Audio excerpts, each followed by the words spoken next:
स्वागत है NF news पर। मैं हूं आपके साथ रोहित। इस शुक्रवार जुमे की नमाज के बाद शिया मारेंगे बम सुन्नियों की मस्जिद पर। अगले शुक्रवार को सुन्नी मारेंगे बम शियाओं की मस्जिद पर। पाकिस्तान में यह पैटर्न लगातार चला आ रहा है।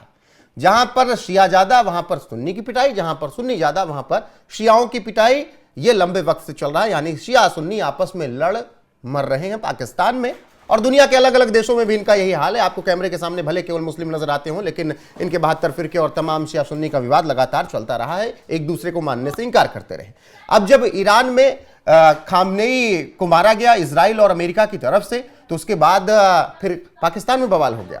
कराची में अमेरिकी काउंसलेट पर हमला कर दिया गया, फिर उसका जवाब भी दिया गया, 10 से ज्यादा लोगों की मौत हो गई, और फिर शिया सुन्नी का झगड़ा वहां पर उठ खड़ा हुआ। क्या है पूरा मामला, कैसे ये शिया सुन्नी आपस में लड़ रहे हैं?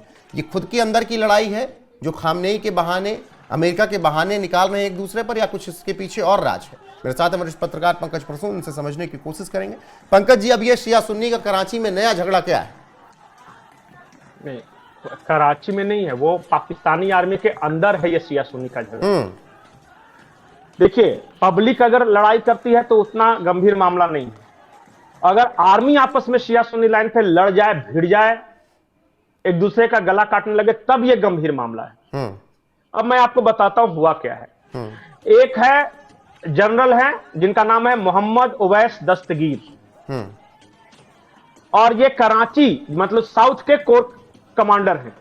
इनके जो एरिया जो है वो है कराची, और वो जो साउथ वाला पूरा इलाका सिंध समझ लीजिए। ठीक। अब इन्होंने क्या किया, इन्होंने बगावत कर दिया असीम मुनीर के खिलाफ। क्यों बगावत किया? क्योंकि असीम मुनीर जो है वो अमेरिका की तरफ से ज्यादा बोल रहे हैं, इजराइल की तरफ से लड़ रहे हैं, और जो जनरल ओवैस दस्तगीर हैं ये शिया हैं। ये चाहते थे कि जो पाकिस्तानी फौज है वो ईरान की तरफ से बोले। इन्होंने क्या किया कि कल जो भीड़ जमा हुई थी, आपने गौर किया होगा, उस भीड़ के हाथों में डंडे, पेट्रोल बम और ये सब थे। आरोप ये है कि जनरल मोहम्मद उवैस दस्तगीर ने ही वो भीड़ भेजी थी यूएस काउंसुलेट पर हमला करने के लिए, और मंशा ये थी कि यूएस का मुनीर के साथ संबंध खराब हो जाए। क्योंकि यूएस काउंसुलेट पे जब हमला होगा तो जाहिर तौर पर मुनीर से पूछा जाए कि तुम अपने देश में क्या कर रहे हो, और तब मजबूरन पाकिस्तानी फौज ईरान की तरफ चली जाएगी। ये इनका प्लान था। मुनीर को क्या है, सुन्नी है, तो वो अमेरिका की तरफ है। जिस तरह सुन्नी देश अमेरिका की तरफ है, जैसे सऊदी सुन्नी देश अमेरिका की तरफ, यूएई सुन्नी देश अमेरिका की तरफ, उसके बाद ये बहरीन सुन्नी देश अमेरिका की तरफ, कतर अमेरिका की तरफ, सारे सुन्नी अमेरिका की तरफ है। उसी तरह असीम मुनीर जो सुन्नी है वो अमेरिका की तरफ है, और दुनिया भर के शिया किधर है, ईरान की तरफ। तो पाकिस्तान में उनका जो 5-6 कॉर्प्स कमांड है, जैसे वहां क्या आया था कि एरिया बांटा हुआ है, नॉर्दर्न कमांड का कौन हेड रहेगा, और वो रावलपिंडी वाला का कौन रहेगा, तो इधर कौन रहेगा। उसी तरह उसमें से 2 शिया हैं, इन दोनों ने असीम मुनीर के खिलाफ बगावत कर दी है। तो असीम मुनीर ने उन पर भी तो ऑपरेशन लॉन्च ही कर दिया है। नहीं, ऑपरेशन क्या लॉन्च करेंगे, ये कम ताकतवर थोड़ी ना है। 5 में से 2 अगर बगावत भेजे हैं सैनिकों के, बिल्कुल। अभी तो लड़ाई होगा, अभी तो देखते जाइए, अभी तो देखते जाइए। पाकिस्तानी फौज में गृह युद्ध छिड़ गया है। अफगानी तो उन्हें मार ही रहे हैं। सोचिए, ऐसे वक्त में पाकिस्तानी फौज आपस में लड़ रही है, जब बगल में ईरान में इस तरह से झगड़ा चल रहा है, लोग सड़कों पे शिया बनाम सुन्नी कर रहे हैं, अफगानिस्तान इन पे अटैक करके रखा हुआ है।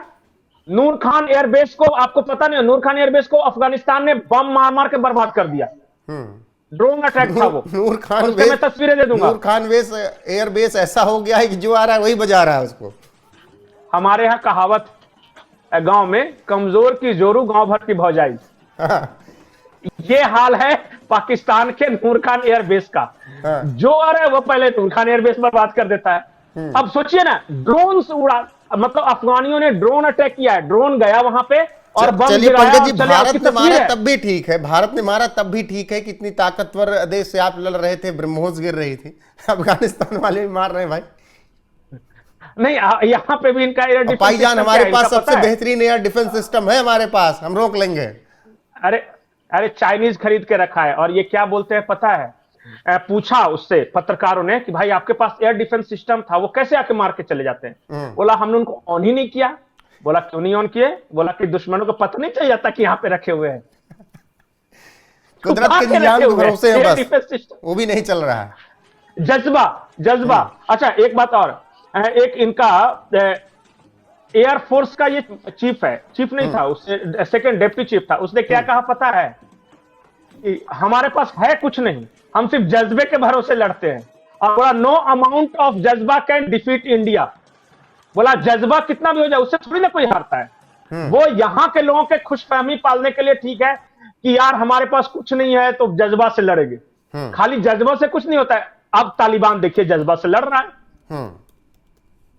वो मैं आपको भेज दूंगा। लेकिन मैं जो सीरियस में जो टॉपिक था हमारा, वो ये है कि पाकिस्तानी फौज में आपस में गृह युद्ध स्थिति है। शिया एक तरफ हो गए हैं, सुन्नी एक तरफ हो गए हैं। सुन्नियों को लीड कर रहा है असीम मुनीर और शियाओं को लीड कर रहे हैं जनरल ओवैस दस्तगीर। और ये बस दोनों ने एक दूसरे के खिलाफ बस जंग का ऐलान कर दिया, उधर से भेज रहे ट्रुप। देखिए पाकिस्तान में आर्मी कंटेनमेंट में आपस में गोलीबारी होगी और बाहर से जो अफगानी मार रहे हैं वो मार ही रहे हैं। मतलब कि पाकिस्तान पहले जो लड़ाई केवल शिया सुन्नी की सड़कों पर थी आम जनता के बीच, अब वो आर्मी में आ गई है, कल को सरकार में भी आ जाएगी, परसों को क्रिकेट के मैदान में भी आ जाएगी। बिल्कुल बिल्कुल बिल्कुल।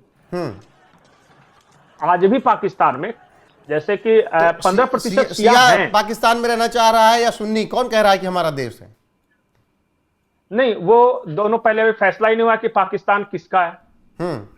15% शिया हैं और 85% सुन्नी हैं।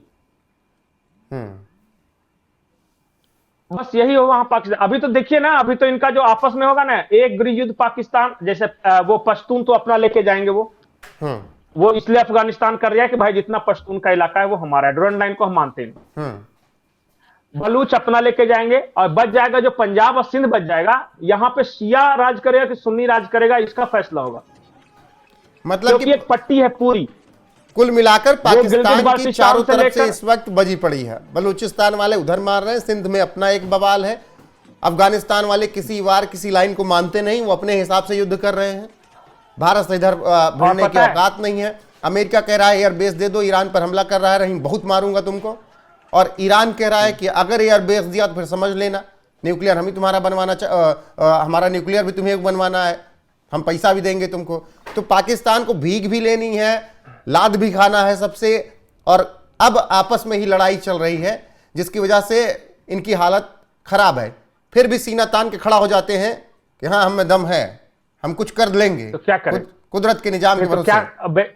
अच्छा बेचारा करे क्या करे? जरा सोचिए कि पाकिस्तान के जगह पे आप रहते, एक ऐसा देश रहता जो आप पे बिल्कुल कंट्रोल में रहता, तो आप क्या कहते?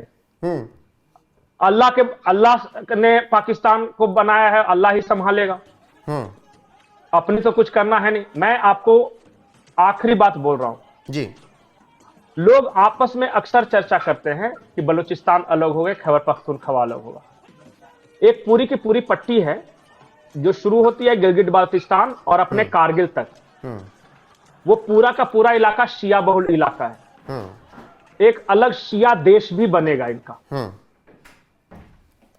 एक अलग शिया देश भी बनेगा, बनाएंगे। 15% है। चलिए बहुत शुक्रिया फिर आपका इसी के साथ कि पाकिस्तान एक तरफ टूट रहा है, एक तरफ शिया सुन्नियों की लड़ाई है और शिया देश बनने की भी भविष्यवाणी आज पंकज जी ने कह दिया। मैंने इनको एस्ट्रोलॉजर यहां से बोल रहा हूं क्योंकि अक्सर बातें जो कह के जाते हैं वो सच साबित हो जाती है। बने रहिए हमारे साथ लगातार।